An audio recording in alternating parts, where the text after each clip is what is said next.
Big boss ആരാധകരുടെ Facebook പേജിലെ ഈ കുറിപ്പ് വളരെ ശ്രദ്ധേയമാകുന്നു. മണ്ടനെന്ന് മുദ്രകുത്തിയ ജിൻഡോയുടെ കട്ട ഹീറോയിസത്തെക്കുറിച്ചാണ് ഈ കുറിപ്പ്. തുടക്കം മുതലേ സീസൺ 6ന്റെ ശക്തനായ മത്സരാർത്ഥി തന്നെയാണ് ജിൻഡോ. എന്നാൽ ജിൻഡോയെ പോലെ അവഹേളനവും അപമാനവും അനുഭവിച്ച മറ്റൊരു മത്സരാർത്ഥിയും ബിഗ് ബോസ് വീട്ടിലില്ല.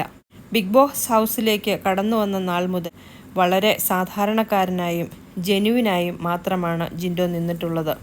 എന്നാൽ വന്നയാഴ്ച മുതൽ ഒളിഞ്ഞും തെളിഞ്ഞും ഇദ്ദേഹത്തെ മണ്ടനായി പലരും മുദ്രകുത്തി. പല മത്സരാർത്ഥികളും നേരിട്ട് ജിൻഡോയെ അവഹേളിച്ചു. ഒരു മനുഷ്യന് താങ്ങാവുന്നതിലധികം അവഹേളനകൾ ഏറ്റുവാങ്ങിയിട്ടും ജിൻഡോ അതൊന്നും സാരമാക്കാതെ ഇന്നും പഴയതുപോലെ നിലനിൽക്കുന്നു. ഈ അവഹേളനങ്ങൾക്കിടയിലും ജിൻഡോ പ്രേക്ഷകർക്ക് തന്ന എൻ്റർടൈൻമെൻറ്റ് എനർജിയുടെ പകുതി പോലും മറ്റൊരു മത്സരാർത്ഥിയും തന്നിട്ടില്ല.